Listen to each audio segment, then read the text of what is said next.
This is Stacia, and we're going to take a look at my round one game from the Joe Yun Memorial Tournament. You'll have to forgive my lack of, you know, OBS backgrounds and stuff because my computer just keeps like slowing down when I open it. So we're just going to do this though. um, so I played my round one game just last night, and it was against Tingji, who's over 1800, and unfortunately my rating has taken a hit as of late, so I'm like 1680 at the moment, but my peak rating is also 1801. So let's have a look at the game. He opened with e4. I went e5, knight f3, knight c6, and knight c3, going into a 4 knights after knight f6, and then he chose the move d4. A lot of times I see the 4 knights, I'm expecting the Spanish one, and not bishop c4, which allows the fork track. But I do see that sometimes as well. But d4 is basically transposes into the 4 knight scotch. So after takes and takes, you could also get this same exact position from the scotch. Like I'm just saying, like if they don't go knight c3 and they play scotch right away, we take, knight f6, and now they can transpose into the 4 knight scotch right here with knight c3. But okay, in the game, we did the other move order, if I can get to it. Okay, so I go bishop b4. This is the main line. And okay, I'm giving away my secret opening prep, but oh well. I was thinking about other moves I could play. Because I will tell you that I think the first issue I faced in this game is that I've played Ting in this line, I think 3 times already. And to my recollection, he always gets nice positions where he seems extremely comfortable. So I was already in this position thinking, like, well, can I play something else? I mean, you can't here. You basically have to take the pawn. And then here it turns out there is a couple interesting moves. I remember there's g6. And there's also this knight takes e4 move, which looks ridiculous, but just to show you a taste, if they take here, there's this crazy line like takes. And you can play this, and it's only the tiniest edge for white after we just go d5. I mean, I don't think I would want this as white. Maybe Ting would, but I think I definitely like black here with the queenside majority and more center. We both have 2 bishops. My king seems safe enough. So I'm thinking this, and there's also other lines that I won't show. But anyway, bishop e4. He takes the knight and takes. So we're going right into his main line. Bishop d3.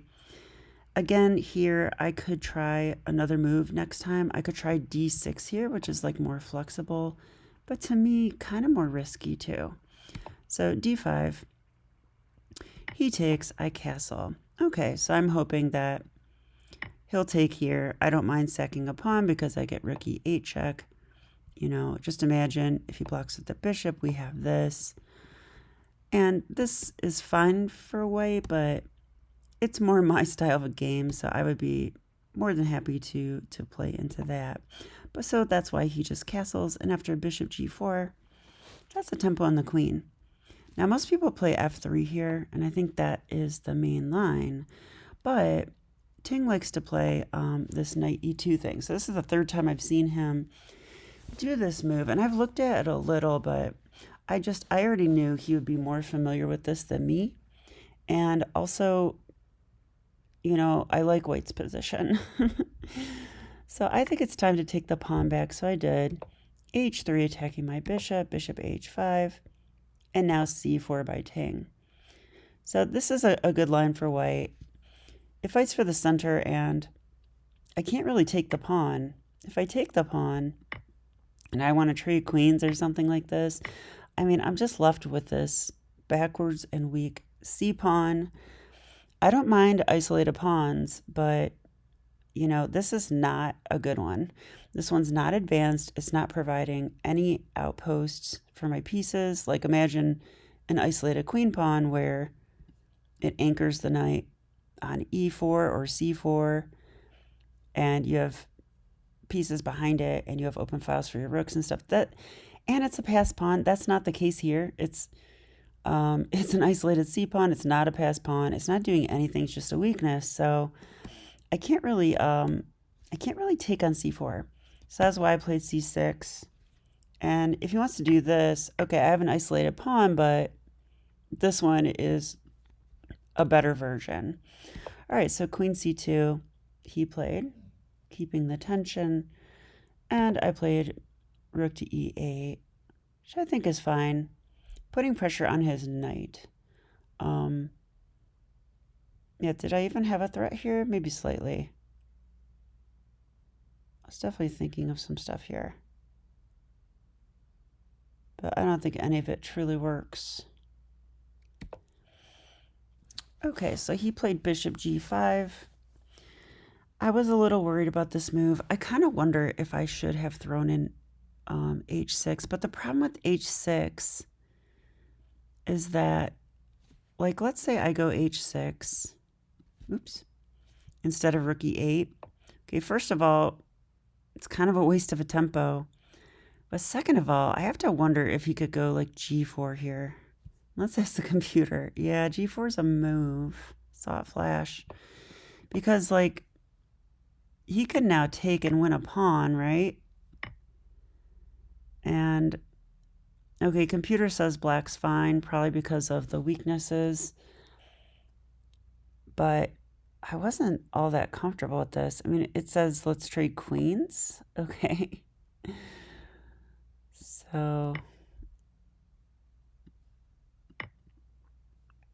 and then the knight will go somewhere. Okay, so apparently this is fine, but I mean, we are down a pawn here. I'm not totally sure what our compensation is. I would have a hard time playing this. I mean, part of it is we get, oops, the e4 square for the knight, and f3 is going to make further weaknesses. Okay, we're more active and developed. I mean, our pawn's attacked, though. So, wow, computer wants to play like this. Okay, all right, I mean, I was not going to figure that out during the game. That's why I wasn't excited about playing, you know, and losing a pawn on g6. That's why I didn't do that. So queen c2, rook e8. So it allows the pin, though, and the pin's annoying, too, because obviously, right, white's putting pressure on my center. My knight's guarding the center, and now I'm in this pin, and my queen's awkward, too. I go bishop g6. Not sure how good this move was, but I want to trade bishops, is my point. Computer says play h6 now, which I like better. Yeah, let's force the issue here, but if he steps back, wow, computer says g5 is the way. So, just to look at this for a second. So we could do this and then play knight e4. If they take, I assume we take with the rook. So now we're on that, which is nice. So, wow, computer wants f3. And computer wants us to take the bishop, which is interesting.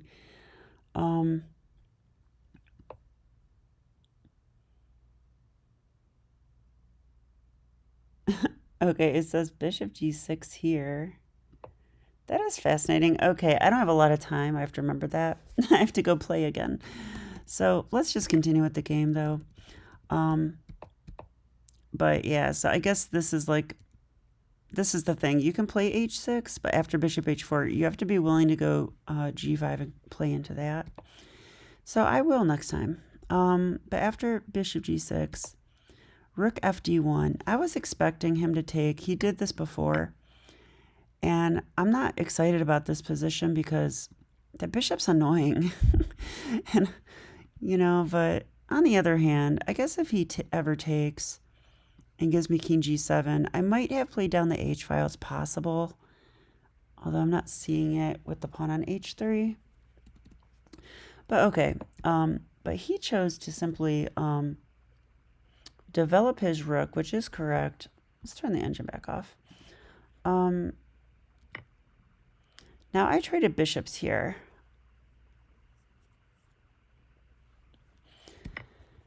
I wanted to see what he would do. I think he should take with the rook, and maybe for that reason this move's not good. But I was having trouble figuring out what else to do. I guess queen d6 is an option. Let's see what the computer says. It doesn't like queen d6. Why? Because of rook ac1. Oh, maybe threatening c5. He's done this in 2 of our games as well, including this one. So I should go bishop a5 right away. And then c5, right? If c5 here, this is probably okay because I'm getting a tempo on the bishop. And my bishop's ready to come to c7. I think that's the point of this. Yep, it is. Okay. Anyway, in the game, I did take here. Yeah, computer doesn't like it. So this is my first, I would say, inaccurate move. Taking like this and helping him develop. So instead of this, what I should have done is h6 apparently. And now there is no g5. Nope, I lied. Computer wants to play it anyway. Trade and play g5. Wow. And then knight e4. Yeah. Okay, so this is a common theme that I need to keep in mind for the future.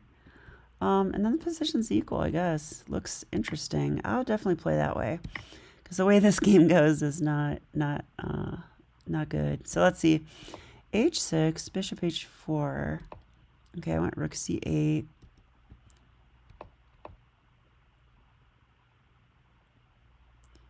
Yeah, so I probably should have gone g5 here, I'm guessing. Yep, it's a move again.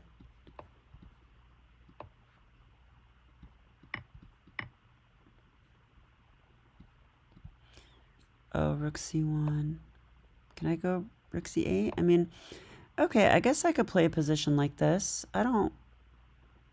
We have this weak pawn, but it's an IQP, you know? I'm more familiar with IQPs. I think I'd be more willing to play this than what I got in the game. So, okay, in the game, rook c8. He's doubling on the file, so I played rook c8 so that when he does take here, I take back with tempo on the queen. I had dreams of playing like this. But okay, let's continue because I have to go very soon. A3 attacking my bishop. Okay. Now, this starts to get interesting because, okay, notice I can't put the bishop here because then I lose material. So I have to go bishop a5. But I do want to play this move. I want to get that in. But here is where he played c5. So this stops my plan, right? Because it takes away the d6 square. And now it's a tempo on my queen as well. And I like this structure a little better, sort of, but I think c5 is actually a good move. Ooh, it's the top move. Yeah, so Ting knows what he's doing big time. So I go queen e5. I felt like I kind of had to, but okay, my queen's starting to get low on squares, sort of uncomfortable. So tempo on the knight. So of course he plays knight d4. I was expecting this because, of course, this targets my backwards pawn, and queen a4 is also a way that he could attack that and also hit my bishop at the same time. So I think that's what he wanted to do. But then I play knight e4. I was starting to feel a little better in this part of the game because I was like, well, at least I have some counterplay here. He played bishop g3, tempo on my queen. Now, I really, intuitively, I want to grab that bishop, have him take with his rook and play bishop c7. But I was concerned about knight f5, right? Like if I go here, I did see that that's uncomfortable, right? I don't think I should allow this. So I can't play bishop c7, and knight f5 is coming. It's hard to like figure out what to do here. Maybe I have to play g6 or something. I remember I was analyzing with Ting after the game, and yeah, white's better. So I'm not even sure what to play here. Computer says let this happen. What? Computer says play king f8. Okay, what? I mean, we're losing a pawn here, right?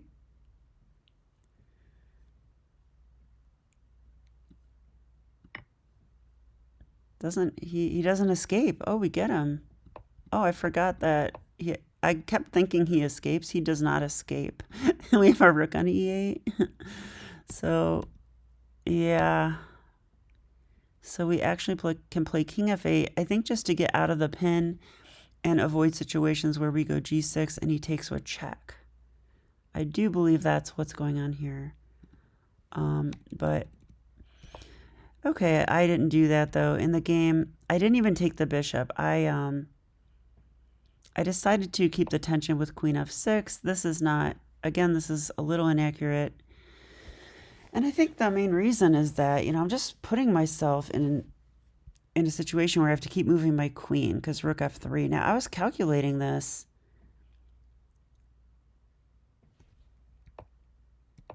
Because I thought here and... Oh, I just missed. I just missed knight f5 here. So this is probably a big mistake. The computer doesn't seem to agree.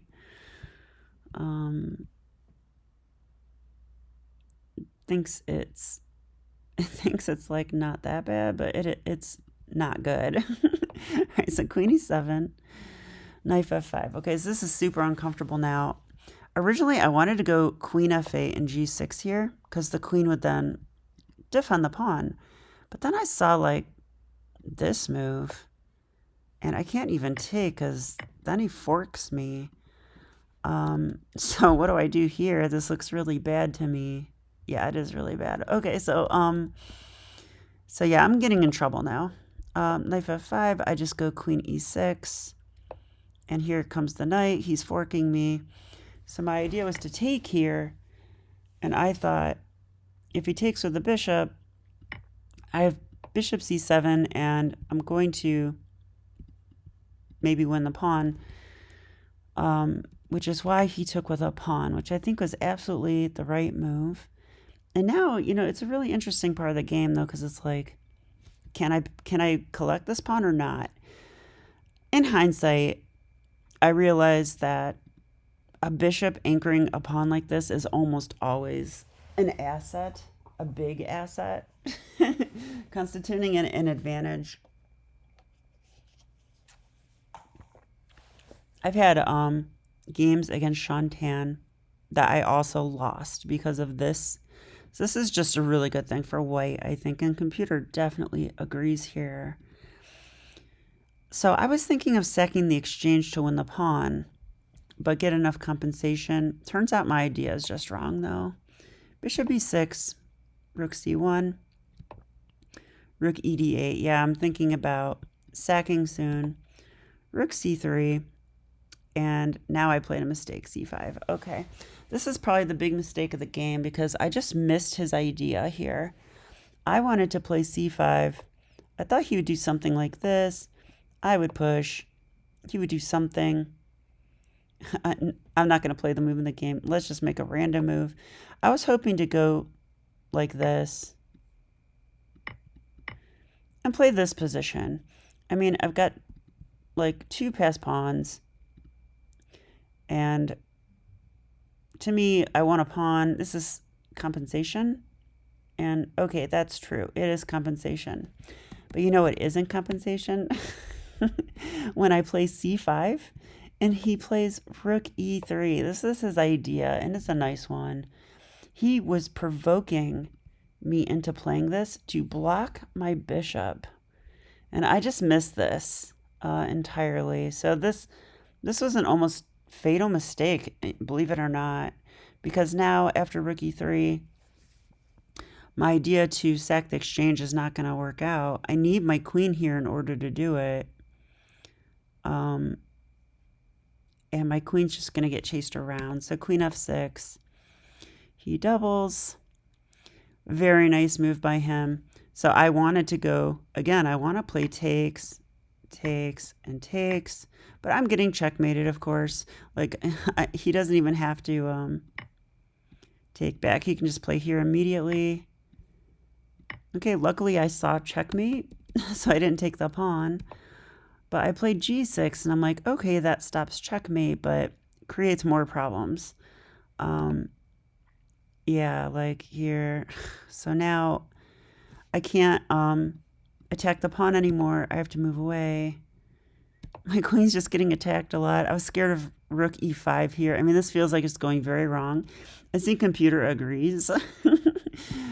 So queen h5. And just watch the way he does this. He played very nicely. Queen e2. I mean, the queen's coming into e7. And that's going to be like game over, right? Like attacking this and threatening here. And so tough. So I came up with this move so that I can meet this with queen d7, but now he just has rook takes f7. But yeah, it's just a lost position. I'm just trying my best here. Queen takes, rook takes. I mean, okay, no one wants to be black here. Yeah, 2 visitors, and they're not looking too friendly. So yeah, and the way I lost is just ridiculous, but I had seconds left on my clock at this point. We didn't get to move 40, so I never hit time control. And I just blundered king f8, but I mean, I was seeing this. I didn't like this either, right? Like, what can I do? There's also this, like, there's just so much here to worry about. So I just let him checkmate me because, wow, I think he played a really good game. So unfortunately for me, although he played really well, I did make some mistakes. And, well, I'll show you the graph because, wow, I mean, this is tough, right? And if you look at his, I mean, it almost looks like I was playing an engine. 0 inaccuracies, 0 mistakes, 0 blunders, 10 average center pawn loss. I mean, he played with incredible accuracy this game, and I did make mistakes though, right? So I made it easier for him. And the big one, I think, was the c5 thing. After this, I was just much worse. And he found this really nice idea. And after that, I felt his moves really were pretty easy to find. So yeah, I mean, that's the story of the game. So I was analyzing with the master after the game. They said where I started to go wrong is I should have taken the bishop with the knight. Computer agrees, but I mean, playing what the computer recommends with king f8, that is not something I think I could find. That looks very difficult for me. But so they can't take on g7 because of our threat down the battery. And I don't think they could take with a knight, right? Like if they take with a knight, what do we do there? Queen e4. And then if they trade queens, actually this is good for us. Yeah, because we have this threat and this threat. So if they trade queens, we get to take with the rook that is attacked. Okay, so this is, I mean, I have to get better at chess. What can I say? I have to get better at chess. And I'm also disappointed with my time management. So I'm just not happy with the way I played this game, but there's 4 more rounds to go. So I'm going to use this game as a model to play my next games better. So I hope you enjoyed the video, and I play in 30 minutes, so wish me luck. Okay, bye.